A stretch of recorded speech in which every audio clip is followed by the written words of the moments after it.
Բարև ձեզ հարգելի հեռուստադիտողներ, եթերում հարցազրույցն է, հարցազրույցի տաղավարում այսօր հյուրընկալել ենք ազգային ժողովի падգամավոր Հայաստան դաշինքը ներկայացնող Արթուր Խաչատրյանին։ Բարև ձեզ, պարոն Խաչատրյան, այսօր տեղի ունեցավ 8-րդ գումարման ազգային ժողովի անվանիկ նիստը, սակայն բավականին բուռն էր, այդ նիստը Հայաստան դաշինքի ներկայացուցիչները հանդես եկան ակցիայով, նաև ձեր վերնաշապիկը, հուշում է այդ մասին, պահանջեցիք ազատ արձակել այն համայնքապետերին, ովքեր ձերբակալվել են ընտրություններից հետո քաղաքական հետապնդման շրջանակներում, և առաջադրեցիք նրանց նաև ազգային ժողովի նախագահի պաշտոնում, այն բանով, որպեսզի նրանք ներկա լինեն և ներկայացնեն իրենց թեկնածությունը։ Դուք ակնկալիք ունեիք, որ այդպիսի ակցիաներով, այդպիսի գործողություններով հնարավոր կլինի ձեր ընկերներին ազատել կալանքից։ Մենք իհարկե այդքան միամիտ չէինք, հասկանում ենք, որ այսօրվա իշխանությունները օրենքի և օրինականության նկատմամբ մեղմ ասած շատ ազատական մոտեցում ունեն, օրինակ ամբողջ ընտրապայքարի ժամանակ մուրճով սպառնալիքները, եթե ներկայացնում են որպես օրենքի դիկտատուրայի հաստատման հանձնառություն, ապա ակնկալել, որ հիմա գոնե ազգային ժողովում, գոնե 8-րդ գումարման ազգային ժողովի մեկնարկին իրենք կվերադառնան օրինապաշտությանը, իհարկե միամտություն էր, բայց մեր քաղաքական պարտականությունն էր պայքարել օրինականության հաստատման համար։ Մենք ունենք գործընկերներ, ովքեր այսօր անազատության մեջ են, Սյունիքի համայնքների ղեկավարներն են, ովքեր իրենց քաղաքական հայացքների և քաղաքական գործունեության համար ենթարկում են քրեական հետապնդման, մեղադրանքները, որ իրանք նկատմամբ առաջադրվել է, իհարկե քրեական է, բայց հասկանում ենք, որ հիմքը քաղաքական հետապնդումն էր, որովհետև 58-րդ հոդված քրեական օրենսգրքում մենակ սովետի ժամանակ կար, ժողովրդի թշնամի, քաղաքական բանտարկել, դրանից հետո բոլոր քաղաքական օպոնենտներին քրեական հոդվածներով էին դատում։ Իշխանությունը թաքնվում է հենց այդ բանի հետևում, որ հայտարարում է, թե տեսեք, մաքուր քրեական գործընթաց է և այստեղ քաղաքական ենթատեքստ փնտրելը այդքան էլ տեղին չէ։ Ես դա համար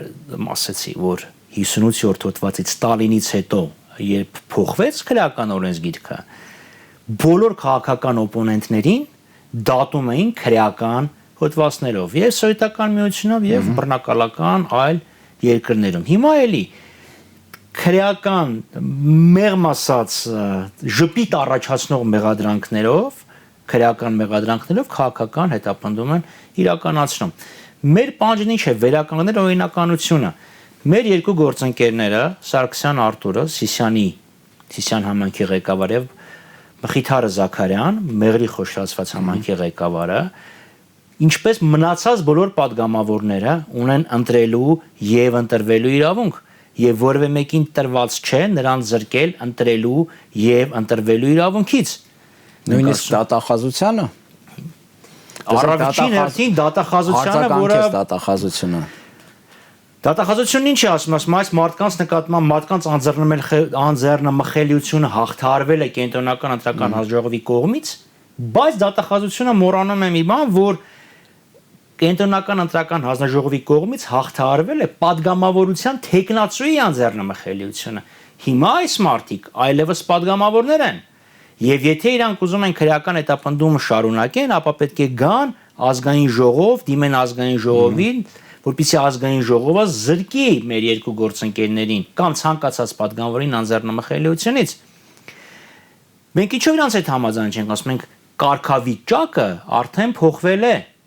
որպեսզի մի քիչ ավելի պարզ դառնա մեր հեռուստադիտողներին։ Ես մի այլ օրինակ բերեմ, պատկերացրեք կա զինվոր, երիտասարդ, ով ունի մի երեխա,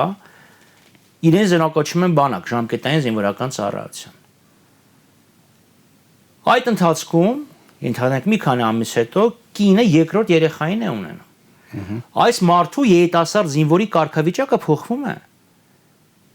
Իրան տուն են թողում, որովհետև երկրորդ երեխան է ունենում։ Չեն ասում, գիտես ինչ կա, մենք ես բանակ ենք զորակոչել այն ժամանակ, երբ դու ընդամենը մի երեխա ունես։ Մարդկանց կարգավիճակը падգամավորության թեկնածուից կամ падգամավորի թեկնածուից փոխվել է падգամավորի։ Եվ ավելին ասեմ, որpիսի մենք ստանայինք դատախազության պարզաբանումը, մենք պահանջեցինք, որպիսի նիստը վարողը դատախազին հրավիրի ազգային ժողով, բայց նիստը վարողը դա չարեց։ Նիստը վարողը փորձում էր արտահանել, որ այս տարիքով ամենամեծն եմ, իմ գործը ընդհանրապես սա է, ավելի բարձ աղբորպես հանգիստ թողեք։ Ինչու չէին ուզում դատախազին տեսնել ազգային ժողովում։ Եթե ամեն ինչ իրենց ներկայացրածով է, հա, որ ասենք իրականում կա քրեական գործ, կա հանցանք եւ այլն, կային մեղադրանքը պաշտպանեին ազգային ժողովում։ Տրամաբանական չէ։ Անկասկած տրամաբանական է, բայց քանի որ գործը շատ խոցելի է եւ հրապարակավ անհարմար հարցերին չպատասխանելու համար որոշեցին չօգտվել այդ հնարավորությունից։ Հասկան բարձր կնյաս Հասանովը չէր որոշ միան ասել էին հանկարծ չհրավիրեց դատախազը,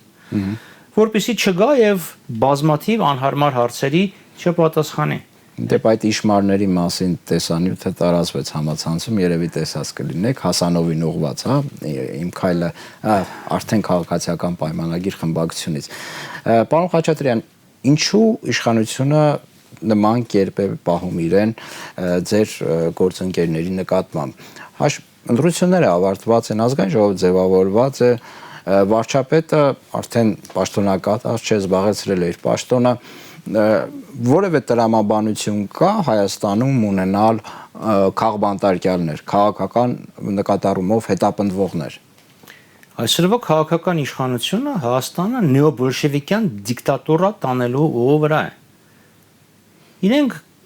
նպատակ են դրել ցույց տալ, որ ներողությունս վուլգար արտահայտությանս համար իրանց դեմ խաղ չկա։ Հասկան, իրենք կարող են օրենքը մեկնաբանել այնպես ինչպես ուզում են եւ դա քողարկում են այն անտրամաբանական պնդումով, թե մենք ստացել ենք պողպատե մանդատ։ Մանդատը որ իրանց ասում են իսկ ինչի 3 տարվա ընթացքում որևէ հանցագործի չպարժեցիք, իրանք չէին ասում որ չկարողացան կապացուցել մեղքը։ Ասում են որ ժողովուրդը մեզ տվել է թավշյա մանդատ։ Ինչ է նշանակում։ Դու ընտրում ես, բայց դա աբսուրդ է։ Ժողովուրդը ընտրում է իշխանություն եւ տալիս է մանդատ նաեւ ապահովել օրինականությունը։ Այսինքն ինչ է նշանակում կար հանցագործ, իրենք մանդատ չունեին, որ այդ հանցագործին դատեին։ Մեղմ էին վերաբերվում, ասում են ներհասարակական համերաշխությունը պահպանելու համար։ Այս մարդիկ առաջի օրվանից մարդկանց բաժանեցին սևերի սպիտակների, ծեփենք պատերին, փռենք ասֆալտին։ Այս հռետորաբանությամբ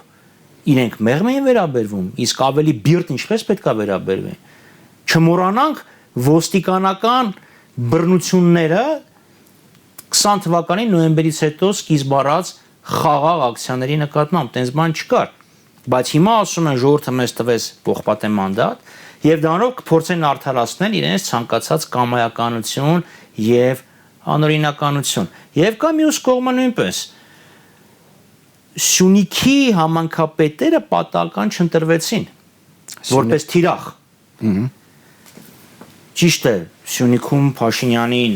առանձնահատուկ ողջույնի արժանացրեցին, բայց միևնույնն է, այս մարդիկ չընտրվեցին որպես ուղղակի պատահականությամբ։ Այսօր Ադրբեջանը նոյեմբերի 9-ից հետո, ինչպես անժամանակ էր այդել, հիմա էլ պնդում են, որ իրենք պահանջում են Զանգեզուրյան միջանցքը, որը Նախիջևանը կկապի Ադրբեջանի արևմտյան շրջանների հետ։ Եվ հիմա խնդիր են դրել թուլացնել Սյունիքը, որպեսզի Սյունիքը ներսում չկարողանա ընդվզի եւ չկարողանա կանխի այս իշխանությունների ազգադավ ծրագիրը, այն է միջանցք տրամադրել, որպեսզի Ադրբեջանը կապվի Նախիջևանի հետ, այսինքն որպեսզի չիրականանա պանթյուրքիզմի դարավոր ծրագիրը, ինչը պանթյուրքիստները 100 տարի փորձել են անեն եւ չեն հաջողել, այս իշխանությունները նրանց այդ հնարավորությունը ընձեռնեցին։ Ինչ եք կարծում, որ գործոնն է ավելի դոմինանտ այստեղ, անձնական վրեժխնդրություն, ուժի ցուցադրություն, թե Հայաստանի ողնաշարը թուլացնելու այդ ձեր ասած գործոնը։ Կարծում եմ երեքն էլ էական են, բայց առաջնայինը որն է, չգիտեմ։ Հավանաբար Սյունիքը թուլացնելն է։ Սյունիքը թուլացնել վրեժխնդրություն, որը դիկտատուրայի անբաժանելի մասն է։ Պարոն Խաչատրյան, այսօր ազգային ժողովում, հա, քաղաքացիական պայմանագիր կուսակցության արդեն ազգային ժողովի նախագահ Ալեն Սիմոնյանը խոսում էր կառուցողականությունից, կառուցողական դաշտում աշխատելուց եւ այլն։ Հնարավոր է այս իշխանությունների հետ աշխատել կառուցողական դաշտում եւ արդյոք դա նպատակահարմար է։ Նախ ինչքան ասես հալվա, բերանումը չի քաղցրանա, ասելը եւ անելը տարբեր են։ Եթե իրենք կառուցողականության մտադրություն ունենային, որպես իրանց մտադրության իրականացում կպահանջեին, որպեսզի օրենքի պահանջը կատարվեր, գոնե կհրավիրեին դատախազին, որպեսզի դատախազը բարձաբանում ներկայացներ, բայց տեսանք, որ կառուցողականության որևէ մտադրություն այս մարդիկ չունեն։ Գեղեցիկ խոսել եւ քայլ անել դրանք բավականաչափ տարբեր են, որովհետեւ իրենց կուսակցության ղեկավարները տեսեք ինչքան գեղեցիկ բառեր էր ասում։ Ժողովրդի թիկունքի հետևում մենք Ղարաբաղի հարցը չենք լուծի։ Այո։ Կամ, չգիտեմ, նոյեմբերի 18-ին ասեց ես 15 կետից բաղկացած ճանապարհային քարտեզ եմ ներկայացնում, 6 ամիս հետո կգամ եւ հաշվետվություն կներկայացնեմ։ Ասեց, բայց չարեց։ Դա որևէ կետ արվել է այդ նշված 15 կետերից։ Չի արվել, որովհետեւ առաջի կետով օրինակ ասում էր Ղարաբաղի կարգավիճակի շուրջ բանակցությունների վերսկսում Մինսկի համանախագահների շրջանակում չարվեց, ձախողվեց օրինակ, գերիների վերադարձ, դա չարվեց։ Այսօր, հենց այսօր մեր երկու հայրենակից Ադրբեջանում 20 տարվա ուրեմն ազատազրկման դատապարտվեցին։ Այսինքն այդ մարդու որևէ խոսք եւ գործ իրար հետ չեն համընկնում։ Եվ երկրորդը կառուցողականությունը, այսինքն այն իշխանությունները, ովքեր Արցախի զգալի մասը տվեցին թուրքերին, ում ձախող կամ գիտակցված քաղաքականության հետևանքով մենք ունեցանք հազարավոր զոհեր, ում քաղաքականության հետևանքով մեր ինքնիշխանությունը երբեք այսպեսի ցածր մակարդակի վրա չէր եղել։ Ինչ կառուցողականության մասին է խոսքը գնում։ Գնես մարդիկ ասում են, որ մենք պետք է Ադրբեջանի հետ, հա, ճանապարհները բացենք, մաքսակետեր դնենք, ախպերություն պետք է անենք իրանց հետ, բայց որևէ բառ չեն ասում, իսկ Արցախի կարգավիճակը ինչ պետք է լինի։ Այսինքն ուղերձը որ տալիս են Արցախը տվեցինք, հիմա տեսեք լավ կապրենք, Սերգոն լավ կապրի, իրանց պարագայում Պողոսը լավ կապրի, որովհետև Արցախը արդեն տվել ենք։ Ինչ կառուցողական հարաբերությունների մասին է խոսքը։ Եթե իրանք վեր են կենում եւ ասում են, այո, Տավուշում կային ադրբեջանական գյուղեր։ Եթե ՀՄԿ ռեպորտաժ է տալիս, ասում է, այս Տիգրանաշենը, որը դուք տեսնում եք, դա քյարքին էր։ Եվ իրանց քաղաքականության պատճառով խորը թիկունք հանդիսացող սոտքը, ներքին շորժան, կութը, շուրնուխը, որոնք խորը թիկունքում էին, դարձել են արդեն ռազմաճակատային գիծ։ Եվ Երևանից ընդամենը 60 կիլոմետրի վրա հրաձգություն է։ Եվ շարունակում ենք զոհեր տալ։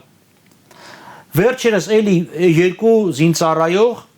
անհետ կորել են։ 3 հոգի զոհվել են, բազմաթիվ զինվորներ վիրավորվել են։ Այս մարդկանց հետ ինչ անենք, ինչպես կառուցողական հարաբերություններ կառուցել, երբ իրենց պատկերացումները լրիվ ուրիշ են։ Այս մարդիկ փոխանակ զորքը տանեն զինված ուժերը, ասենց ֆիզիկապես ուժեղ մամնեղ երիտասարդներին ուսադիրներով տանեն սահման, բերեն Դեմիրճան փողոցն են փակել։ Ինչ կառուցողականության, միասին ինչ կառուցենք։ Մենք հզոր Հայաստան ենք ուզում կառուցենք, արժանապատիվ խաղաղություն պարտադրող Հայաստան ենք ուզում կառուցենք, իրանք ուզում են կառուցեն Հայաստան, որը խաղաղությունը կլանչում։ Տեսեք, Արցախի հետ կապված նշեցիք, որ պատկերավոր ասած, այս իշխանությունը ձեռքերը լվացել է Արցախից, նշում են չկա, հա, չեն նշում, բայց իրենց վերաբերմունքով ցույց են տալիս, որ կարծես չկա Արցախի խնդիր։ Ինչ եք կարծում, հասարակության որոշ մաս ծափահարում է այս ամեն ինչին եւ ասում է դե Արցախից բրցանք, հիմա արդեն պայծառ ապակա, չգիտեմ, լավ հարաբերություններ, բաց կոմունիկացիաներ, չեք կարծում, որ այստեղ հասարակության ընկալման հետ խնդիր կա, հա, դուք ասում եք Արցախ, բայց հասարակության մի մասը ասում է դե լավ, հա, հիմա Արցախը անցած լինի։ Հասարակությունը որոշակի թմբիրի մեջ է եւ քաղաքական ուժերի պարտականությունն է մարդկանց իրականությունը ցույց տալ եւ բացել մարդկանց աչքերը։ Վերջի հերթին մենք չենք կարող պահանջել, որպեսզի միջին քաղաքացին ունենա այն իրավագիտակցության աստիճանը, որը ունի ընդհանրենք խորհրդանում ներկայացված կամ նույնիսկ ներկայացված քաղաքական ուժ։ Մարդիկ ասում են, հա Ղարաբաղը կտանք հանգիստ կապրենք, Ղարաբաղը տվեցին, փոխհրաձգությունը եկավ ասավ, ելի եմ ասում Երևանից ընդամենը 60 կիլոմետր հեռու։ Ասում են ինչու պետք է զոհվեն Արցախի համար, հա, այդպեսի բաներ կար, չէ, հասարակության մեջ, բայց հիմա զոհվում են Հայաստանի սահմաններին։ Այո, որովհետև Ադրբեջանի թուրքերի նպատակը մենակ Արցախը չէ։ Ալիևը պարզ ասում է Հայաստանը դա մեր պատմական Ադրբեջանն է, այդ մարդկանց խնդիրը Հայաստանը վերացնելն է, կամ գոնե Սյունիքը վերացնելն է, թողել Արարատյան դաշտի ինչ-որ մի փոքր հատված։ Եվ իրանք դա չեն թաքցնում։ Իսկ այստեղ Արցախը մեր անվտանգության եւ մեր տնտեսական առաջընթացի երաշխավորողներից էր։ Տեսեք, խոսում եք նեոբոլշևիկյան դիկտատուրայի մասին։ Իշխանությունը ինչ է կարծում, գնալու է ավելի այսպես բիրտ ռեժիմի հաստատման։ Եթե այո գնալու է այդ բիրտ ռեժիմի հաստատմանը, արդյոք այդ ռեսուրսը ունի եւ արդյոք խորհրդարանական ընդդիմությունը չի կարողանալու խոչընդոտել այդ նկրտումներին։ Որքան որ ավելի մոտենա բարդ վճռի կայացման պահը, որովհետև չմոռանանք, երբ Փաշինյանը գնաց Մոսկվա, իրան այդպես էլ ասեցին, որ դու արդեն ունես ժողովրդի քվեն, պետք է արդեն ծանր եւ բարդ որոշումներ կայացնես, որոնց հանձնառությունը ինքը վստահաբար արել էր կամ նոյեմբերի 9-ին կամ հունվարի 11-ին։ Որքան այդ որոշում կայացնելու պահը մոտենա, այնքան իշխանական ճնշումները ավելի կմեծանան։ Եվ այստեղ քաղաքական ուժերը պետք է կարողանան հասարակությանը արթնացնել։ Ճնշումներ ինչ առումով, քաղաքական ընդդիմադիրների նկատմամբ։ Քաղաքական ընդդիմադիրների նկատմամբ, այո, որովհետև հիմա սկսել են Սյունիքից, կգնան այլ համայնքներ կհասնեն։ Դպրոցի տնօրեններ են ազատում աշխատանքից, հիմա 3 դաշնակցական տնօրեն ազատվել են Շիրակի մարզում։ Պոակ 15-րդ հոդվածի վրա հղում կատարելով։ Այսինքն քաղաքական հետապնդումները կարծում եք շարունակվելու։ Անկասկած, իհարկե կշարունակվեն։ Իհարկե, այդ մարդիկ դիկտատուրա հաստատելու ճանապարհին ոչ մի բանի առաջ կանգ չեն առնի։ Իհարկե, գեղեցիկ խոսքերով դա կքողարկեն։ Ռեսուրս կա այդ ամեն ինչը անելու համար, որովհետև նման աղքատ երկրներում, հա, դժվար է Ընդհակառակը, եթե նայեք կտեսնեք, որ որպես կանոն դիկտատուրա հաստատվում է աղքատ երկրներում, ասենք թե դիկտատորական երկրների շարքը դնեք, կտեսնեք, որ հարուստ երկրներ որպես կանոն չկան։ Հիմա Չիլին կարող է ավելի հարուստ էր, քան թե Պերուն, բայց ընդհանրապես ասած, դե Եվրոպա գակ, վերջի եվրոպական, ու արևմտյան Եվրոպայի դիկտատորական երկրներն են, լավ, Պորտուգալիան, Սալազարը, Ֆրանկոն, Հունաստանում սև գնդապետները, այդ 3 երկրները Եվրոպայի համեմատաբար ավելի նվազ բարեկեցիկ երկրներն էին։ Բարեկեցիկ երկրներում դիկտատուրա չի լինում հաստատվել։ Մեզ մոտ իհարկե հաշվի առնելով, որ կա հասարակության բևեռացում, ունենք շատ հարուստ մի փոքր խումբ, ունենք աղքատների մի մեծ բանակ, միշտ իրանք կարող են փորձել այդ աղքատներին դարձնել իրենց գործիք, որպեսզի կարողանան սեփական, դիկտատորական բռնապետությունը հաստատեն։ Միշտ կարող են ասեն, որ գիտես, ինձ երկաթե պողպատե մանդատորից ինչ որ մեկից իրագույքը վերցնեմ ձեզ բաժանը։ Փորձել թե արդեն դարձրել են։ Դե եթե հաշվի առնենք, որ մուրճով գնում էին եւ հենց սոցիալական այդ թեման էր իրանց հիմնական գործոնը եւ նաեւ Արցախ հարցում, որտեվ չմոռանանք, որ Փաշինյանը ուր գնում էր նաև պանթեոններ։ Ինքը գիտե, որ իրան այնտեղ վատ կդիմավորեն, բայց հատուկ էր գնում, որպեսզի մարդկանց ենթագիտակցության մեջ պատերազմի հետևանքով զոհերը միշտ թարմանան, որ պատերազմ չլինի, որ նոր զոհեր չլինեն։ Դա մեկ, հա, որը ինքը շատ հմուտ խաղարկեց, եւ երկրորդը այդ սոցիալականը, կտանք, կջարդենք, չգիտեմ, կվերցնենք, կբաժանենք։ Իսկ ռեսուրս կա թե չէ, կարծեմ իրենք կփորձեն այդ ռեսուրսը օգտագործեն, որքանով կհաջողեն, հույս ունեմ, որ չեն հաջողի, որտեղ վերջ-վերջո եթե մեր ազգը 3000 տարի գոհատևել է թեկուզ առանց պետականության, իր պատմության զգալի մասը, ուրեմն կա ազգային որոշակի իմաստություն, որը թույլ չի տա, որ երկիրը գնա բռնակալության։ Ձեր նշած այդ բռնակալության դրամաբանության շրջանակներում ուժեղանում է նաև իշխանության անվտանգության այդ զգայունությունը, հա, սկսում են ավելի զգայուն դառնալ անվտանգության խնդիրներին, սեփական իշխանության մասին, սեփական անձի ազգային ժողովում ինչ է կատարվում անվտանգության այդ նոր միջոցառումների հետ կապված, արդյոք դրանք արդարացի են, դուք անցել եք, հա, այդ ամեն ինչի միջով, ներկայացրեք, այսինքն ձեր ասենք սենյակից միջև նիստերի դալիճ մտնելը, հա, եթե մի քանի անգամ եք մտնում, անընդհատ պետք է անցնեք այդ մեղտագործիչ սարքերի միջով։ Սա ինչի համար է արվում։ Նախ եւ առաջ Դեմիրճյան փողոցում եւ հավանաբար Բաղրամյան չէ միջել Դեմիրճյանն եմ ասում, տեսակ ոստիկանական տարատեսակ ստորաբաժանումներից քանի ոստիկան կար։ Եվ նաև տեսակ որ պետական պահպանության ծառայության այդ ստորաբաժանման կամ ԱԱՑ-ի ստորաբաժանումն ուրեմն մարտիկներ էլ կային եւ իմ համար օրինակ հասկանալի չի իրենք պաշտպանում էին ժողովրդին խորհրդարանից թե խորհրդանն էին պաշտպանում ժողովրդից թե ուղղակի ցույց էին տալիս որ պատրաստ են որ խորհրդարանում падգամավորները միշտ հիշեն որ կան զինված մարդիկ ովքեր միգուցեև պատրաստ են իրենց կամքը թելադրեն խորհրդարանականներին, որովհետև դու գալիս ես մուտքի մոտ մետաղավորցի չկար, այն ժամանակ էլ կար, նորմալ է ընդունեցի, բայց ազգային ժողով մտնելուց ստուգում են, ազգային ժողով մտնելուց մանդատն են ասում անպայման ցույց տվեք, միջանցքում զինված մարդիկ են, ինչու ինչ նպատակ ունես էլ եմ ուզում ժողովրդին են պաշտպանում ազգային ժողովից, թե ազգային ժողովն են պաշտպանում ժողովրդից։ Պաշտոնական Բայց իմ կարծիքով փորձում են ուղղակի ինդիմության վրա հոգեբանական ճնշում կիրառեն, ստացվում է։ Դե եթե չստացվեց փողոցում, ինչպես պետք է խորհրդանի պատերից ներս ստացվի, արկա չի ստացվի։ Ինչ պլաններ ունի Հայաստան դաշինքը խորհրդարանական այս գործունեության առաջիկայի մասին շրջանակներում։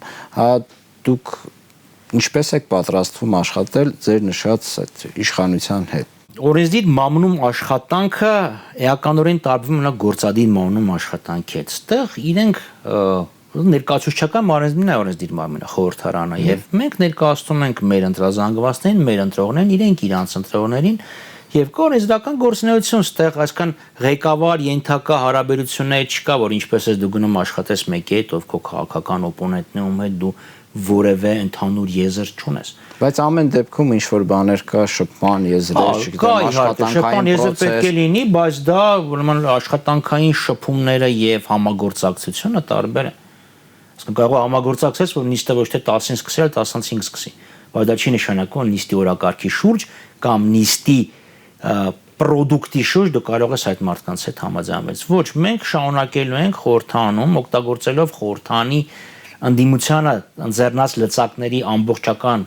ուրեմն օգտագործումով առաջ մղել մեր քաղաքականությունը այն է ցույց տալ ինչպիսի Հայաստան ենք պատկերացնում մենք այլ ընտրանքային մոտեցումները եւ միևնույն ժամանակ փորձելով կանխել իշխանությունների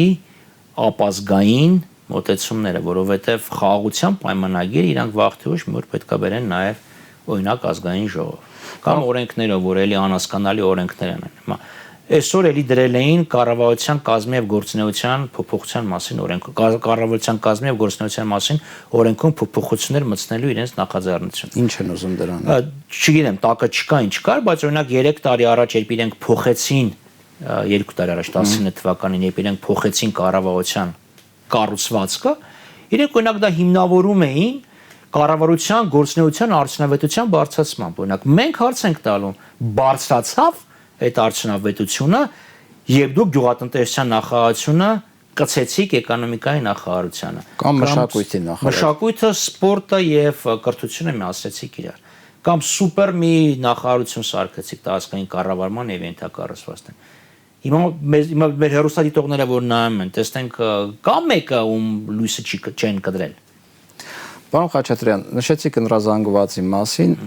ձեր ընտրազանգված Հայաստան դաշինքի բոլորին էլ պարզ է, որ բոլորին այլ ակնկալիքներ ուներ, հա, Հայաստան դաշինքից, խոսքը վերաբերում է իշխանափոխության մասին։ Հիմա ինչքանով հնարավոր կլինի այդ օրակարգը սպասարկել խորհրդարանում։ Այսինքն խորհրդարանը կարող է հանդիսանալ Տրամփլին, հա, այդ գործը ավարտին հասնելու համար։ Գալիքները այլ էին, բայց եթե չստացվեց փոփոխությունը իրականացնել մի քայլով, դա պետք է նման երկու քայլով։ Այս ընտրություններում մենք որոշակի բնագծեր, պայմանական ասած, որոշակի բնագծեր գրավեցինք, որը կօգտագործենք գալիք ընտրություններում իշխանափոխության հասնելու համար եւ ստեղ նաեւ մենք օգտագործենք խորհրդանի ինձեռնած հնարավորությունները, կրկնվում եմ, բայց ոչինչ։ Օգտագործենք խորհրդանի ինձեռնած հնարավորությունները ցույց տալու մեր այլընտրանքային մոտեցումները։ Կան եթե մենք լինեինք իշխանություն, ինչպիսի Հայաստան կկառուցեինք։ Օգտագործենք խորհրդանի ռեսուրսները, խորհրդանական պայքարը կհամատեղենք արտախորհրդանական պայքարի։ Դա մեզ տվեց լրացուցիչ գործիքական։ 7-րդ գումարման խորհրդարանի ավարտին, այսպես հապշտապ իշխանությունը մի օրինագծով, հա, մի փոփոխությամբ հանդես եկավ, խոսքը վերաբերում է հայոյանքի հետ կապված այդ պատժի խստացմանը, հա։ Բոլորի համար տարօրինակ էր, հա, ինչու է արվում նման հապշտապ կերպով ընդհուպ միջև կալանավորում հայոյանքի պատճառով։ Դուք ինչ եք կարծում, սա հնարավոր է միտված էր 8-րդ գումարման ազգային ժողովի ընդդիմադիրների գործունեությունը զսպելուն։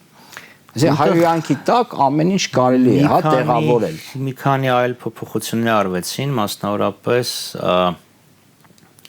իրենց նախաձեռնությամբ որոշեցին գաղտնավորել, եթե այդ բառը կարելի օգտագործել, սահմաններում տեղի ունեցող իրավիճակը։ Կամ պետական սահմանի մասին օրենքում փոփոխություններ մտցրեցին, որպեսզի հնարավորություն, որպեսզի կանխեն, որպեսզի լուսաբանելու սահմանում տեղի ունեցող իրավիճակ։ Այսինքն մարդիկ նույն ժամանակ օրենքով դա չէր կարգավորվում։ Հիմա օրենքով դա արեցին։ Փոխանակ սահմանից թուրքերին քշեն,